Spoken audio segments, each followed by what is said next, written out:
Welcome to SAS, short and sweet tips for the business sector from the Case Mastermind Group.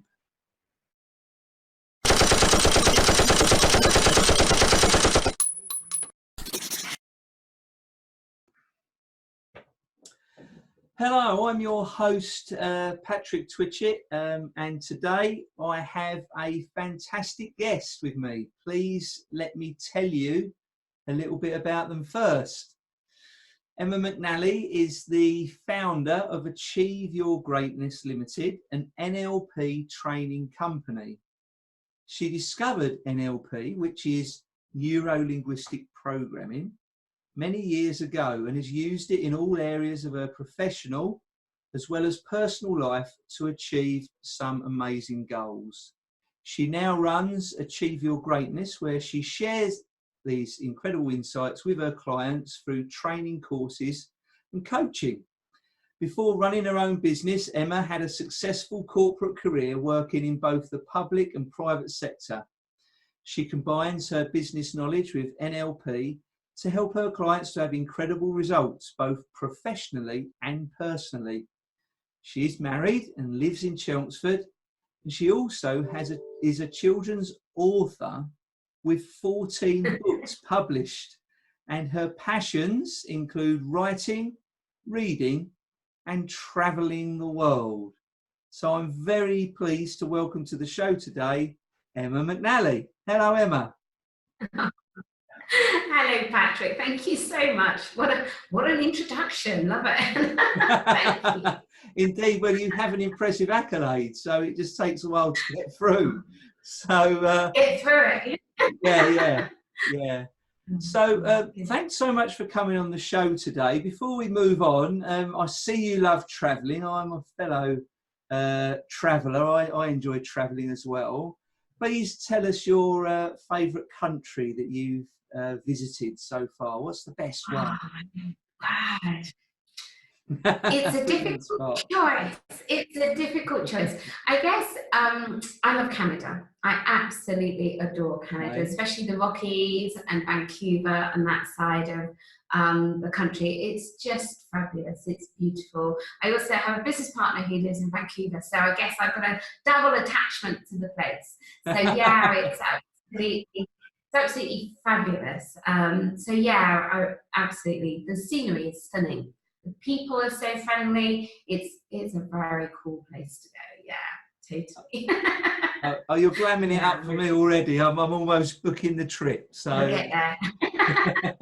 Next trip, note it down. Yeah, indeed. Okay. Yeah. Right now, obviously you've come on here because you have some tips to share with us today and some thoughts and ideas.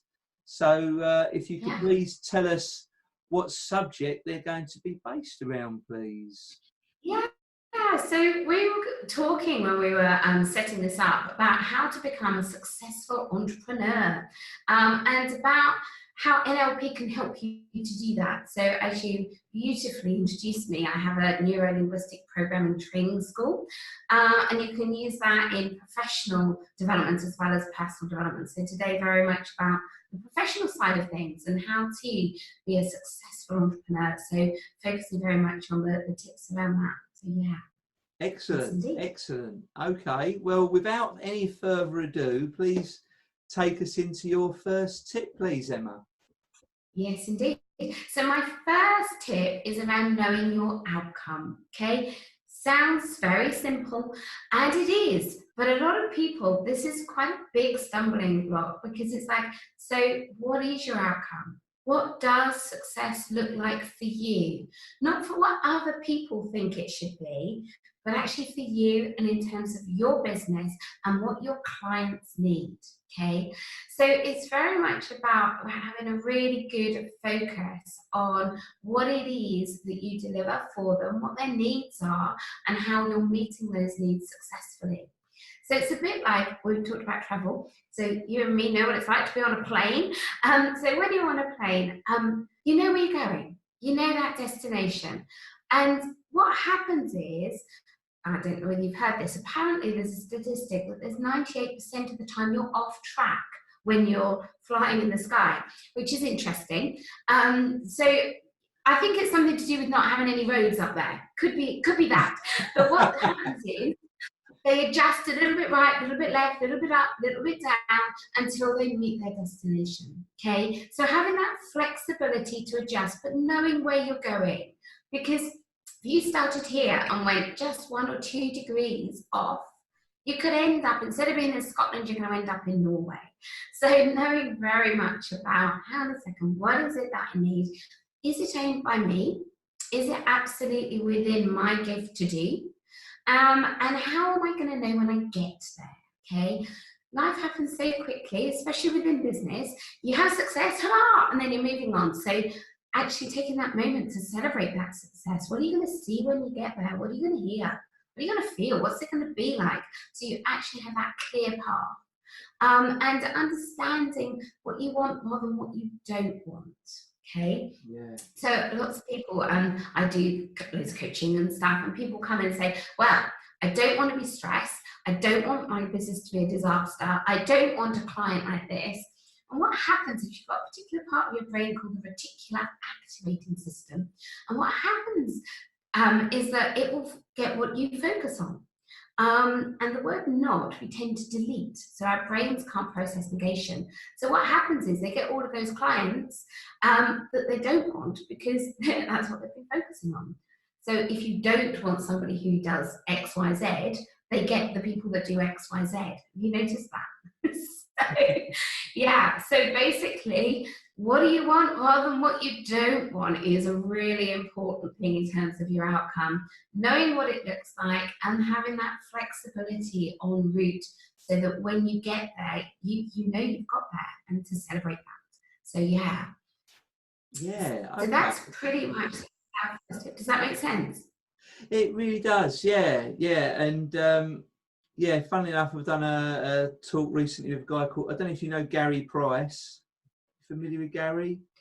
Okay, Gary was talking on the same sort of lines of, you know, knowing your destination. But yeah, it's so very true. We're so very often defining so much what we don't want that we're actually, that's where our focus is, and that's a really major issue. So yeah, it's all about knowing what you want and looking out for that, isn't it? Yeah, definitely. Definitely. And within business, doing that research to know what your clients want, because it needs to marry. Because it's all very well knowing and having a business that you love, that's great. But if it's not what your customer needs, then obviously getting to that destination of success, whatever success looks like for you, is going to be a much less than easy job. Let's put it that way. Whereas if you can marry the two, know your customer, know what they need, and therefore have that outcome clearly in mind, and everything then that you do can focus towards it. So every single time you do something, you're taking that step towards that success. So yeah, very much, you know, having that focus. Yeah, and I like that bit there. The having a business that your customer needs, not what you want, basically, because it is so easy for someone, you know, they love what they do.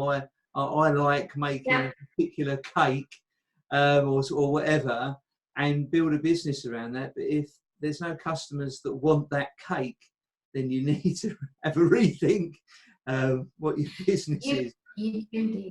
Yeah. Absolutely. I think somebody defined it as an expensive hobby if it's not what your customer wants. No, so true. So true. It is, isn't it? Yeah, it's not a business. It's an expensive hobby. So yeah. And so that's really my first tip. Is very much knowing your outcome, being very clear on where you want to go. Yeah, have a look at where you're going and not where you've been. Absolutely. Yeah. Okay, brilliant.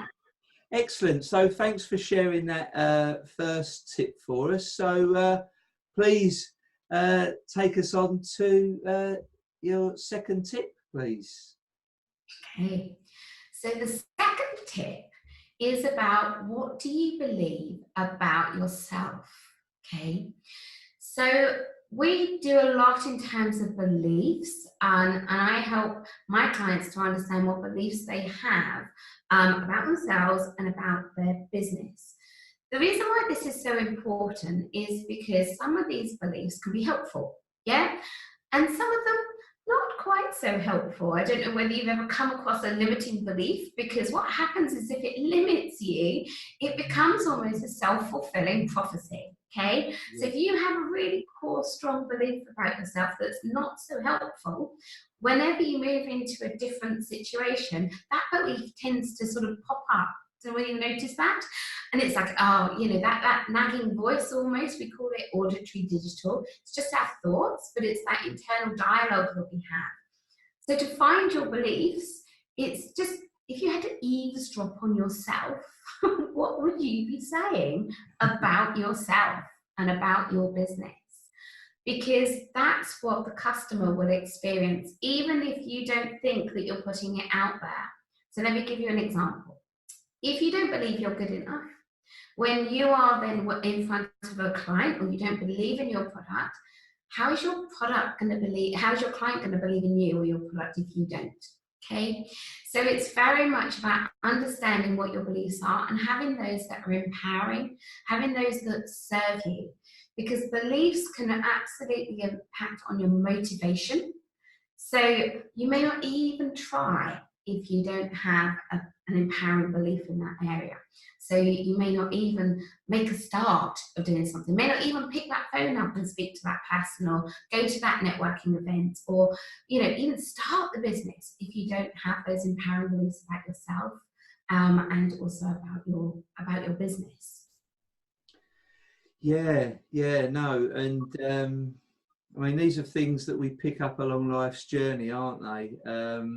And we get them programmed into us with all these lovely people that we have around us. And quite often, I mean, I say that in jest, because quite often these are people that have got our, you know, our well meaning. You know, for example, you know, when you're a child and you go to run out in the road, you go, don't go near the road, you know, it's really dangerous.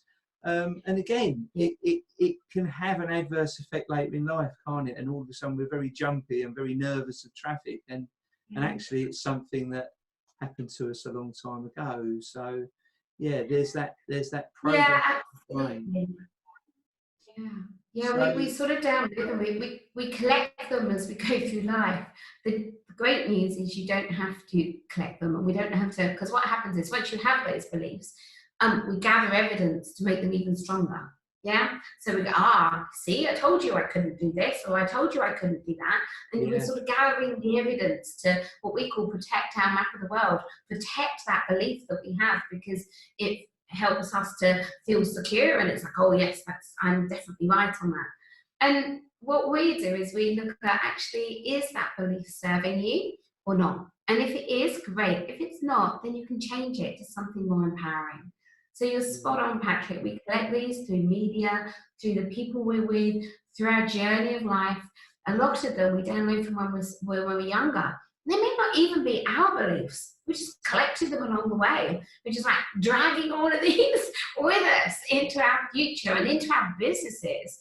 And actually, it would be cool to be able to put them down and say, that's not serving me. I'm going to have some more empowering beliefs. So yeah, so it's all about what's going on in our minds that can support and move your business forward. What beliefs do you need to have to enable that to be successful? Yeah, sure. And I often hear people say that, you know, before you learn something, you've got to unlearn the learned behavior. So, I mean, what's your take on that, Emma? Yeah, so there are some beautiful tools that enable you to do that really quickly. So that's the joy, and I know I'm going to talk later on about NLP in a more general way of how much I absolutely love it. That's, for me, the biggest thing that when I discovered this, and it was about 9.5 years ago, it was like the best kept secret in the world. And I was like, how come I didn't know this stuff, right? How come nobody had told me that I can change beliefs quickly and easily, and that there's tools to do that? how come I didn't know that I could change how I feel? I could change my behaviors, and there's tools to enable you to do that. So it's, I don't know, some people might find the power of positive thinking enough. Personally, for me, it's not enough. It's really not enough just to go, oh, I just think positively and it'll all be great. I needed something more, and I needed those tools that enables me to actually have a shift and have that transformational change that I think is so important, because especially if you've got your own business, especially if you're an entrepreneur, you tend to be your business, right? People buy you, especially if you're a one-man band. So actually it is all about, you know, having those empowering beliefs to enable you, and those tools at hand to enable you to make it even easier to make that change. So yeah. Excellent, excellent. Okay, well, thank you for that, Emma. So please guide us nicely into your third tip for today, please. Third tip for today is about managing yourself. Okay, so what I'm meaning by managing yourself is a number of things. Okay, firstly, it's about your well-being. Okay, so there's an advert, isn't there, on telly at the moment? I don't know whether you've seen it, about you set up your business, you bought a swivel chair, you've done this, you've done that. I think it's for insurance, that about it adapting in the way that your business adapts. And it's like, you know, you bought a laptop, you spilt your coffee over the printer, and then you're like, who knew that a printer costs 4,000? Have you seen that advert? I haven't seen that, no. This poor woman having an absolute chaotic moment of like, it's all growing really quickly. You need to look after you. Yeah. So basically it's about looking after yourself, making sure that you have you know, some downtime and sort of some space, and manage your time. For those of you who know me, this is something that I'm always constantly working on, because when you have a business and it's successful, you tend to be really busy. But knowing when you can have some downtime, managing it in that way, looking at your business from that perspective of your own well-being. And also there's something that we call state management. Okay, so it's all about how you can manage how you feel. Okay, so how you can take control of those emotions. There's a beautiful, it's a very shortened version of an equation that I like, which says event plus response equals outcome. Okay, so event plus response equals outcome. So the event may or may not be within your control, but your response part is, and that will impact on the outcome. And within that response part is managing yourself, managing your behaviors, your beliefs, and how you feel, your emotional state, that then will impact on your outcome. So we look at it in terms of almost pressing pause on the autopilot of your life and going, okay, hang on a second, what is going on here? So here's talking about holidays, holiday themed this one. We went on holiday a few years back, and we were sitting in the airport, and there was this couple behind us who were talking about this horrendous holiday that they'd had and how awful it was, and this happened and that happened. And it was a cruise. You know, you like cruising, don't you, Patrick? I know you've been on a cruise too. It was where it's a cruise. Yeah. Yeah. A cruise. Oh yeah. Yeah. And so basically these people were moaning about the ship. They were all of this sort of thing. Anyway, we got talking to them and we said, so, you know, what ship are you on? And it turned out they were on exactly the same cruise as we were. It's just that they had seen things differently, because we had the most amazing time. So that all links back to your RAS, and you get what you focus on, but also how you feel inside, managing yourself, managing your state, so that you can have a better outcome for yourself and for your clients and for your business. So yeah. It's all in the attitude, isn't it? So often you can be on the holiday, can't you? And you know, you're sitting there reflecting, going, oh, haven't we had such a lovely time?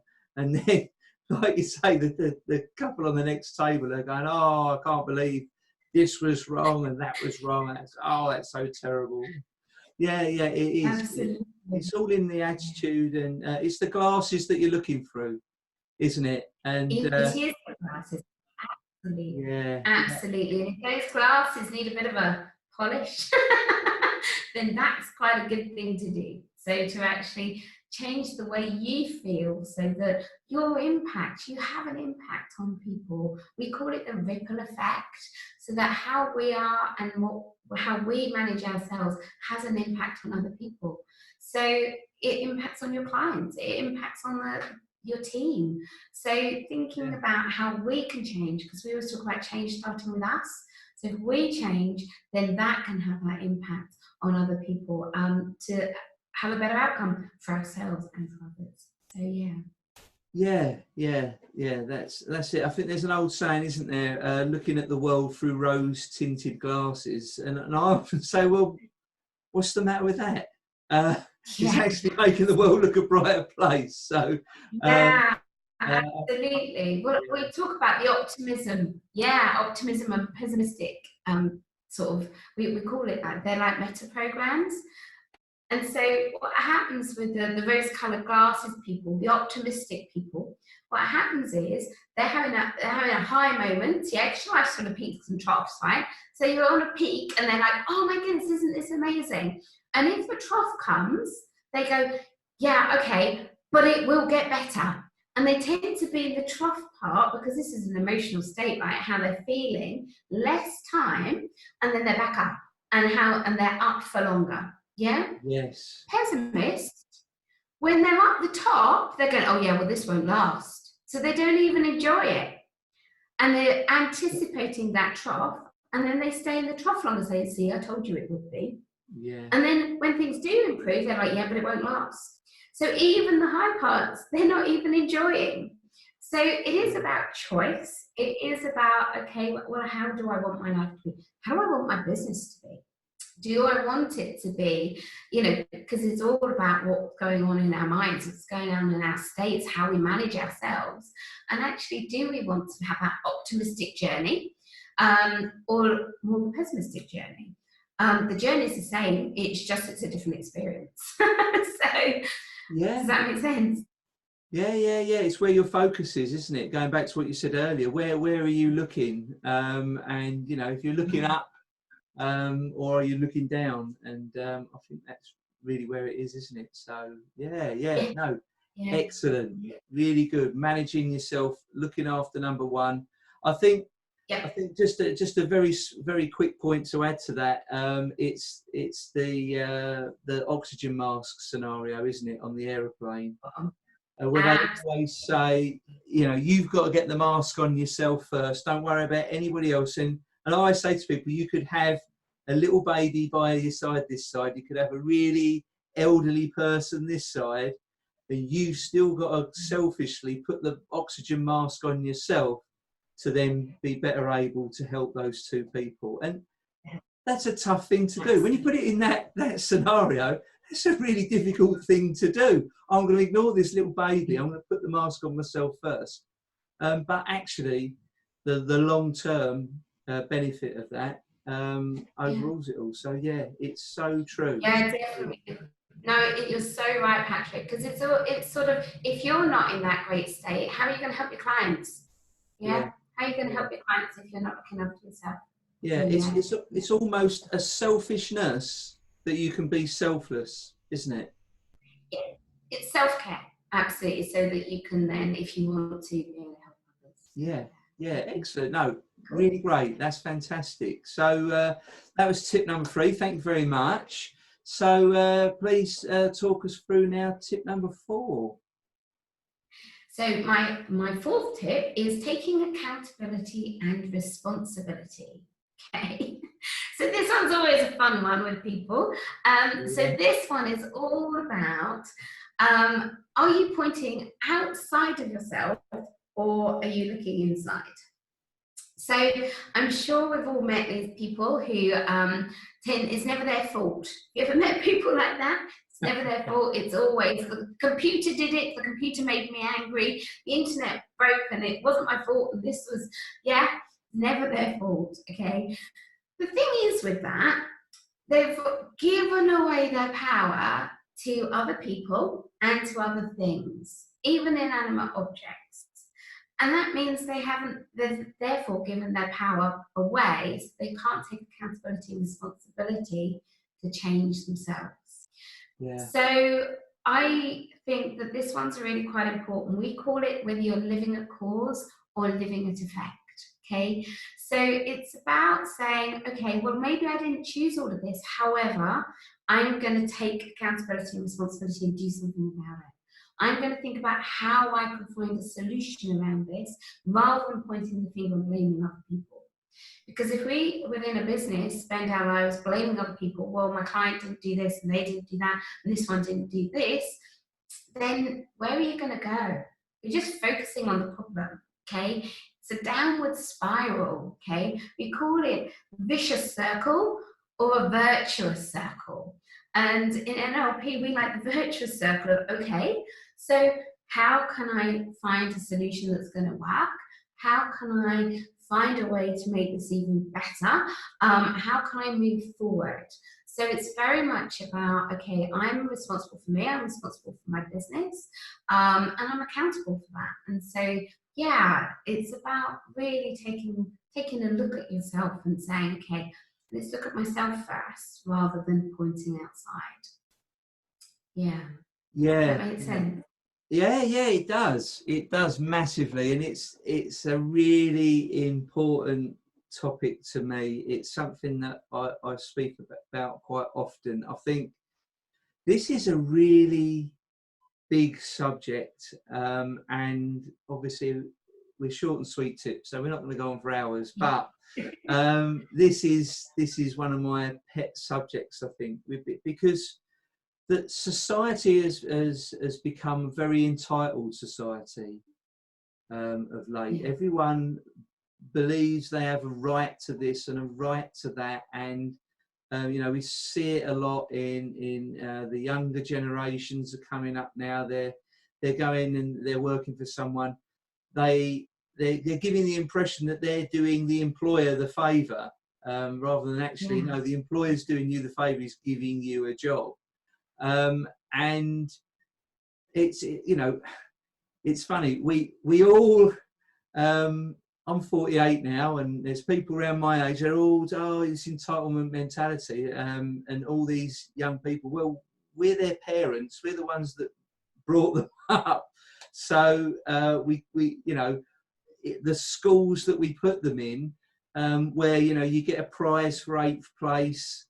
And all these things that are mollycoddling people and protecting them from the harsh realities of life doesn't bring any accountability or responsibility at all.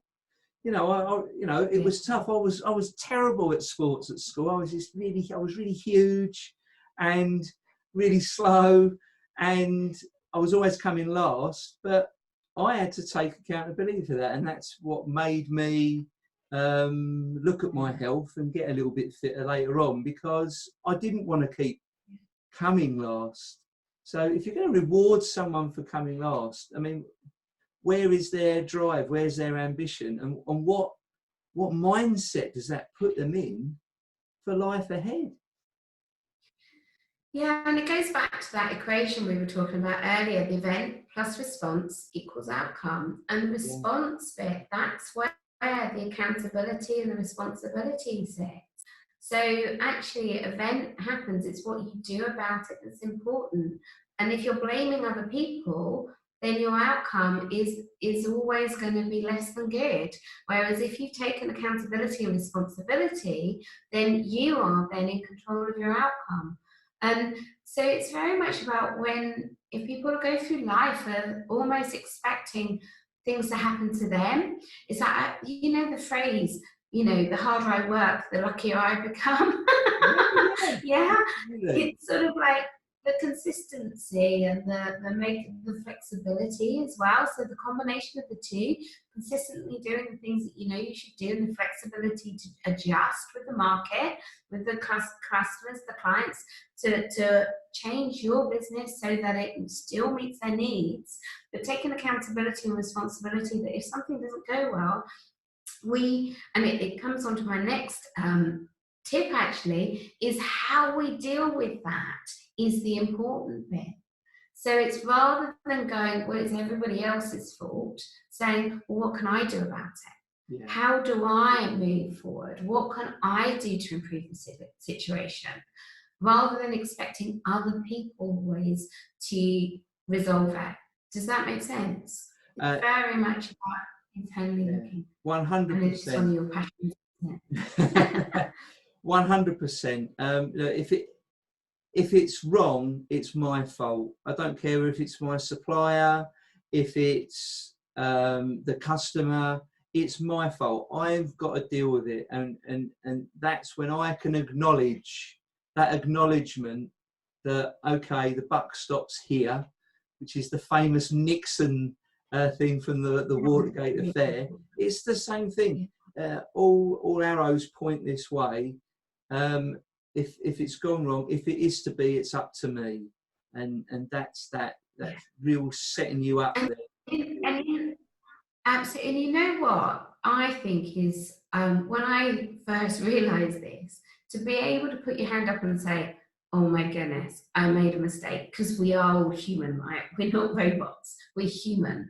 You know, there's not one person on this earth who's never made a mistake, okay? So it may not be deliberate, it just happens sometimes. To be able to turn around and say, oh my goodness, I'm so sorry, I made a mistake, takes this massive weight off your own life anyway, in your own business, because your customers will respect that. They'll respect the honesty, yeah?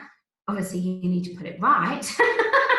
Goes without saying, one hopes. But do you know what I mean? It's just to be able to go, okay, I'm accountable for me, I'm accountable for my business. If I did something that wasn't the way it should be, I now need to solve it, take accountability and responsibility and move on. So, and learn from it. Absolutely, and it is right. It is learning from it, and you know, life can get chaotic. You know, I've had things in recent years, and I've made some terrible blinders of mistakes, and purely didn't know what was going on. When it was pointed out to me, okay, yeah, I've got that totally wrong. Put it right, and then move on. Now, you don't always get forgiveness off of everybody. I've come to find that, but you know, it's been pointed out, you've put it right, and you move on. And if people want to hold that against you, well, you've done all that you've been able to do. The problem then lays with them, and you just have to move on. You know, the biggest thing I found about when things go wrong is you actually find out who your real friends are. Because there's some people who go, you've done this wrong, blah, blah, blah, you know, I'm going to do this, I'm going to do that. And then the other person says, okay, well, look, you made a mistake, you've acknowledged it. All right, mate, do you need me to help you out to sort it out? And that's when you find out who your real friends are. And actually, it's sometimes it's a really great thing that's happened, because it's actually exposed who the really bad people in your life are that you need to just move on from, and protect yourself. So, yeah, a really great subject that I could probably go on for hours, as you could tell. But yeah, talk for a while on that one, couldn't we? Sorry? Yeah, we could talk for a while on this one. Yeah, we could. Yeah. So, thank you for tip 4. Probably my favourite of the day. But take us on now to tip number 5, please, Emma. Okay. So tip number 5 actually goes very much hand in hand with what we were just talking about, you'll be pleased to know. And that's about how to deal with setbacks, okay? Because business tends to,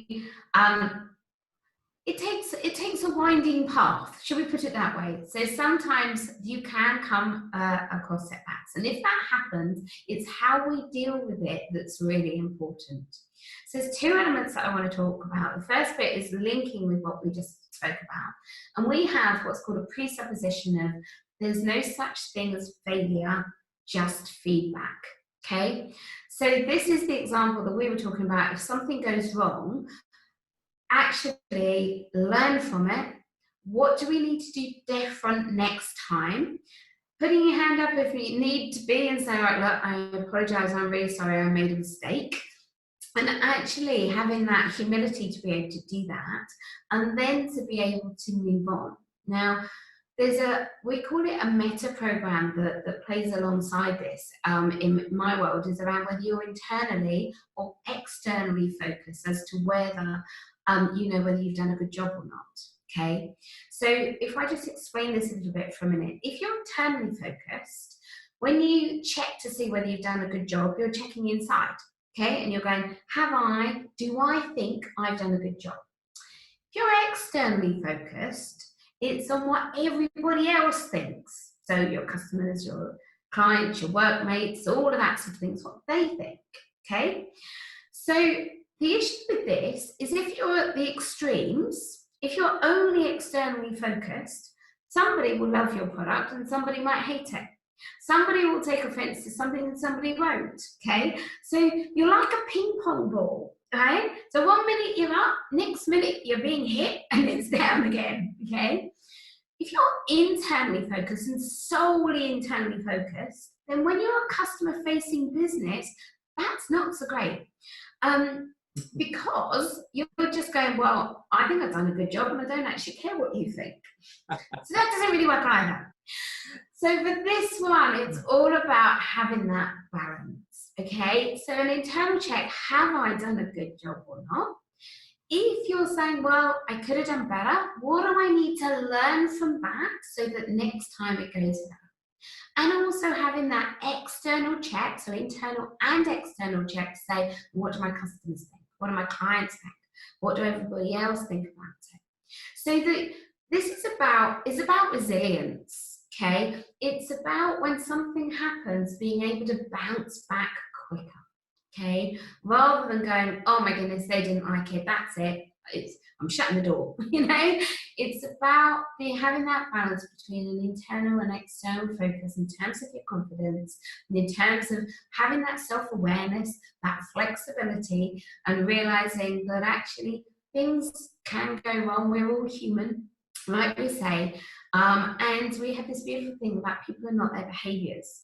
So if you think about like some of the behaviors that you've done, I've done, I'm sure we've all done stuff that, you know, previously we thought that may have been better had I not done that. That's not who you are. We're deeper than that. We're more than that. And you're saying about, like, you know, your relationships with people. It's understanding where the heart was. Because 9 times out of 10, when errors occur, when things happen, normally it's not deliberate. It's very rare that it's deliberate. It's normally a mistake. So actually being kinder to yourself as well. So there will be setbacks potentially. There may not. You may go through the whole of life without, and if so, that's wonderful. And in terms of NLP, we don't promise a problem-free life. What we do though is we say we've got some tools to help you bounce back quicker, to help you in terms of resilience, so that you can, you know, look after yourself again. Self, you know, well-being, so that when you move forward, you can learn from that, so the next time it goes better. Yes, yeah. If you're not winning, you're learning. And yes, that's the one. you know, that is such a great phrase. That always sticks with me, because, you know, we are learning a lot. I realised how learned I was when I heard that expression. I love it. And you know, people do fail their way to success, and you know, a lot of failure is glossed over. We've got a lot of movies to thank. You know, movies can be very inspirational. I enjoy a good movie, but sometimes they get the low, and then because of the time frame of a movie, it's got to keep flowing. You don't stay in the low that long, and then they're back up again. But actually, that period of time can be really long and really tough. And it's like, you know, the scenes from Rocky when he's training. He's trying to depict months of training in a 5-minute clip of film, and he's punching and he's doing this. And it almost, sometimes people can get that misconception that success comes easy. you know, we do a little Yeah. bit of this for a short period of time, and we're really great. The whole thing of these films is actually sending the message that these people are focused for a massively long period of time, and we Yeah. can't expect to have those instant successes. I heard somebody, I can't remember who it was, being interviewed on the radio, and they turned around and said, "So, you've had overnight success?" And this person said, "Yes, I've had 10 years of working for that overnight success." You know, so Yeah, it yeah. is that sort of, you know, there's a lot that goes, and that's why these 5 tips really go hand in hand, in that if you know your outcome, if there is setbacks, you're still focusing and still moving forward in terms of dealing with setbacks. You know where you're going. If it isn't going quite where you thought it was going to go, you can readjust and shift so that you're back on track quicker, more resilience. So getting to that, to where you want to go. So yeah, definitely. And again, that's why the NLP is so great, because it gives you the tools to enable you to bounce back quicker. So yeah. So we talk about, instead of having a bad day, you can have a bad 10 minutes. Suits me much better. Yeah, absolutely. And you know, they've been some great tips that you've shared with us today. And bouncing back again is, you know, it's the old song, isn't it? Brush yourself down and start all over again. Yeah. It's so true. Yeah, just, you know, let's just get up and get on again. So yeah, so very true. So thanks ever so much for sharing those tips with us, Emma. I did pre-warn you that we do grill our victims that come on here, and these are more of a personalised question that well, I would hope that would resonate with people in our audience. So first question will be, if you had to start again from scratch with very little money, no contacts, what would be your first action steps? Okay. So my first action steps would be to do my planning. Okay. So to get out there to do some networking, to find out basically what my customers want, and then plan the obviously we do training courses, so plan the training around what they want, look at the competition does, look at your pricing, for all of that sort of thing, and do the upfront research. So as we were talking about in our tips, if the finances don't stack, then it's an expensive hobby, not a business. So for me, that would be the biggest thing that I would start with doing, is going, right, have I got a viable business here? How much do I need to charge?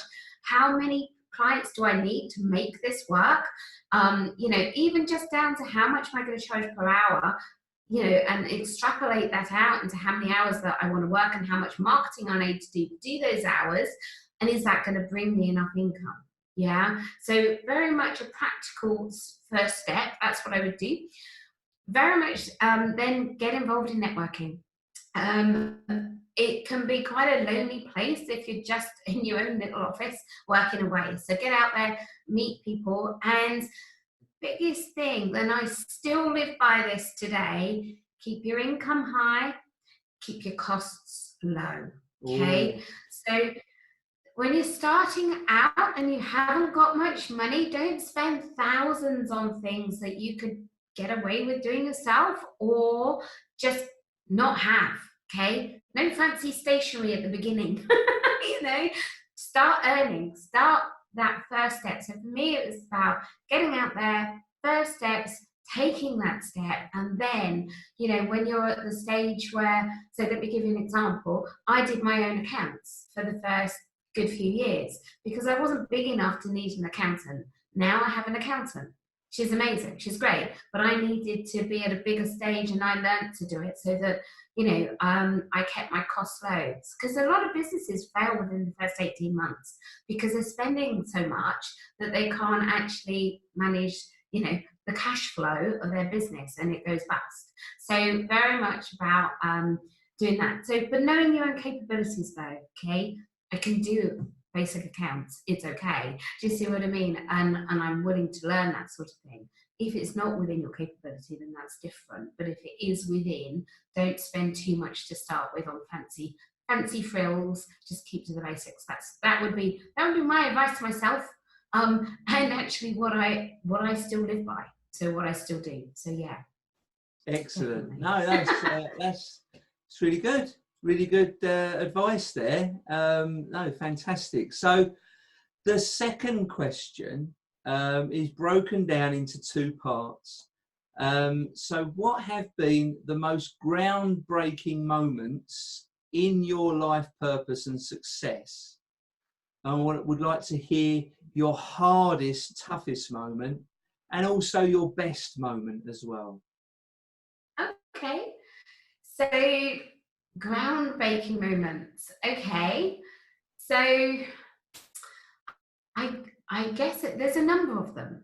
So discovering NLP for me was the most groundbreaking from a business perspective, from a professional development. As I said in the tips, who knew that you could do these things easily? Who knew you could understand how your brain worked, manage your emotions, manage your states? I had no idea. I had no idea that you could do this stuff. So for me, that was the biggest insight, the groundbreaking moment. And obviously my business is about that. So actually, there's a number of things really. So getting my books published, that was a groundbreaking moment for me. It really was. It was fabulous. Setting up my own business. Book signing at Waterstones. There's been so many fun ones. I launched my Christmas books at the Ideal Home Show at Christmas. It's the most fun, and even now, I have so many of these because I celebrate them. But I was at a school recently doing, working with some kids, and it was just beautiful. It was just amazing. So, and then on a personal level, most groundbreaking moment has to be meeting my husband. Soppy, I know, but I met him in a car accident, so we love our story of how we met. Accident. You got to elaborate on that. You met your husband at a car accident. Yeah, in a car accident. Oops. But yes, groundbreaking. Well, car breaking moment maybe. So for me, he's such an amazing support. And going back to what you need within your business, make sure you got that support network around. I would not have been able to do half what I've done if I didn't have him and my mum behind me and my rocks. They're amazing. So yeah, so many groundbreaking moments. It's sort of fabulous. Love it. Excellent. So come on then, please tell us. I'm intrigued. Were you in one car and he was in another car? Yeah. So it wasn't that you saw the accident and you come along, but you're both involved in the accident. Yeah. Wow. So he was driving down country lane, so was I, and basically he was waiting to turn right. And long story, but anyway, I didn't stop in time. Short answer, hit him, sent him across the road. Oops. So yeah, if you don't believe in love at first sight, then okay, listen to our story, because we totally do. So yeah, it was amazing. Yeah. That's brilliant. That's brilliant. And I'd wait obviously till our back injuries had been okay before we could date, but apart from that, all good.